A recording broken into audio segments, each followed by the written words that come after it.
ಎಕರೆ ಹೊಲ ಎಷ್ಟ್ ಮಂದಿ ರೈತ್ರಿ? ಒಂದ್ 40 ಎಕರೆ ಆಕತ್ರಿ. 40 ಮಂದಿ ರೈತರ ಇದೀವಿ. ಎಲ್ಲಾರು ಡ್ರೈನೇಜ್ ನೀರ್ ಬರ್ತೈತ್ರಿ ಅಲ್ಲಿ. ಈ ರೋಡ್ ಮಾಡ್ದಂಗ ಸುಟ್ಟುನು ನಮ್ಗೆ ಇಷ್ಟ ಪ್ರಾಬ್ಲಮ್ ಆಗಿಬಿಟ್ಟೈತ್ರಿ. ಎತ್ತಿನ ಗಾಡಿ ಹತ್ತಂಗಿಲ್ಲ, ಒಂದ್ ರಾಶಿ ತಂದೇವ್ ಅನ್ನಂಗಿಲ್ಲ, ಒಂದ್ ಮೇವ್ ಹೊತ್ಕೊಂಡ್ ಬಂದೇವ್ ಅನ್ನಂಗಿಲ್ಲ. ರೋಡ್ನು ಹತ್ರ ಆಗಿಬಿಟ್ಟೈತಿ. ಅದಕ್ಕೇನು ಮಾಡಾಕ್ತಾ ಇರಲ್ಲ.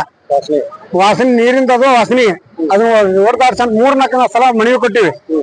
MP ಅವ್ರಿಗೆ ಕೊಟ್ಟಿವಿ, MLA ಅವ್ರಿಗೆ ಕೊಟ್ಟಿವಿ, BTD ಚೇರ್ಮನ್ ಕೊಟ್ಟಿವಿ.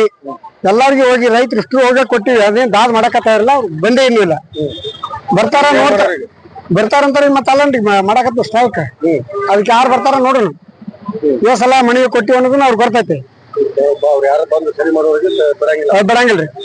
ಅವ್ರು ಯಾರ್ದು ಬಂದ್ ಆಗುತ್ತಾ ಬರೋ ತನಕ ಬಿಡಂಗಿಲ್ಲ. ಸರಿ ಮಾಡ್ಬೇಕ ಅವ್ರ. ಈ ಕಬ್ಬು ಕಟಾವಿ ಬಂದಾಗ ಹೆಂಗ್ ಕಡಿಬೇಕು ಹೇಳ್ರಿ ಅದನ್ನ. ಈಗ ಕಬ್ಬು ಕಟಾವ್ ಬಂದೈತಿ, ಹೆಂಗ್ ಕಟಾವ್ ಮಾಡ್ಬೇಕು ಹೇಳ್ರಿ. ನೀರ್ ನಿಂತ್ ಬಿಟ್ಟೈತಿ, ಗಾಡಿ ಹೋಗಂಗಿಲ್ಲ. 20 ಟನ್ 30 ಟನ್ ಅವ್ರು ಹೇಳ್ತಾರ ಹೋಗಂಗಿಲ್ಲ. ಗಾಡಿ ಜೋಡ್ ಗಾಡಿ ಇಲ್ಲ, JCB ಹಚ್ಚಿದ್ರು ಹೋಗಂಗಿಲ್ಲ. ಅದಕ್ಕೆ ಮುಂದೆ ಪರಿಹಾರ ಏನ್ ಮಾಡ್ತೀರಿ ಹೇಳ್ರಿ ಅಂತ ಸ್ಟಾರ್ಟ್ ಮಾಡಿವ್ರಿ. ಈಗ ನಾವು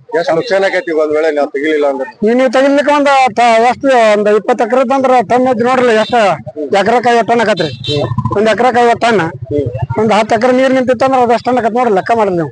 ಈಗ ಎತ್ತಿನ ಬಂಡಿ ತೆಗಿಯಂಗಿಲ್ಲ ನೀವು ಒಟ್ಟ? ಈಗ ಇಲ್ಲ ತೆಗಿಯಂಗಿಲ್ರಿ. ಸ್ಟಾಕ್ ಅವ್ರು ಬಂದ್ ಒಪ್ಕೋಬೇಕಲ್ರಿ. ಅವ್ರು ಬಂದ್ ಒಪ್ಕೋ ತನಕನೂ ತೆಗಿಯಂಗಿಲ್ಲ. ಬಂದ್ ಒಪ್ಕೊಳ್ಳಿ ಅವ್ರ. ಏನಂತ ಒಪ್ಕೋಬೇಕ್ರಿ? ಅದನ್ನೆಲ್ಲ ಸರಿ ಮಾಡ್ತೀವಿ ನಾವು. ಅದೆಲ್ಲ ನಿಮ್ಗೇನು ತೊಂದ್ರೆ ಆಗ್ಲಾರ್ದಂಗ ಮಾಡ್ತೀವಿ ಅಂದ್ರ ತೆಗಿತೀವ. ಈಗ ನುಕ್ಸಾನ್ ಎಷ್ಟ ಆಗ್ಬೋದು ನಿಮಗೆ ಒಂದು ಟನ್ನಿಗೆ? ಟನ್ನಿಗೆ 3,500 ಐತ್ರಿ. ಟನ್ನಿಗೆ 3,500 ಐತಿ. ಅದ್ರ ಲೆಕ್ಕ ಮಾಡಲ್ಲ ನೀವು. ಅದ್ ಎಷ್ಟ್ ಟನ್ ಆಗತ್ ನೀವು ಲೆಕ್ಕ ಮಾಡ್ರಿ. ಅದಕ್ಕೆ ಎಕರೆಕ್ 50 ಟನ್ ಅಂತೆ ಲೆಕ್ಕ ಮಾಡ್ರಿ. ಅದ್ರ ಸರಿ ಮಾಡ್ರಿ. ಕಬ್ಬು ಮರಿ ಹೊಡಿಯಕತ್ತ ಕೊಳಾಕತ್ತೈತ್ರಿ.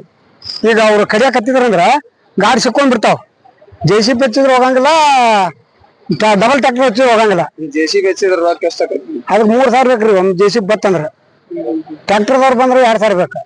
3 ಟ್ರ್ಯಾಕ್ಟರ್ JCB ಹಚ್ಚಿದ್ರು ಹೋಗುದಿಲ್ಲ. ಹಿಂಗಾಗೈತ್ರಿ ಪರಿಸ್ಥಿತಿ. ಮತ್ತೇನ್ ಮಾಡುದು? ಅನಿವಾರ್ಯ. ಯಾರನ್ನ ಕೇಳುದಂತ ಸಲ ಮಿಕ್ಕಿ ಬಂದ್ ಮಾಡೈತ್ರಿ. ಅದಕ್ಕೆ ಮುಪ್ಪಯ್ಯ ಭೀಮಪ್ಪ ಪೂಜಾರಿ.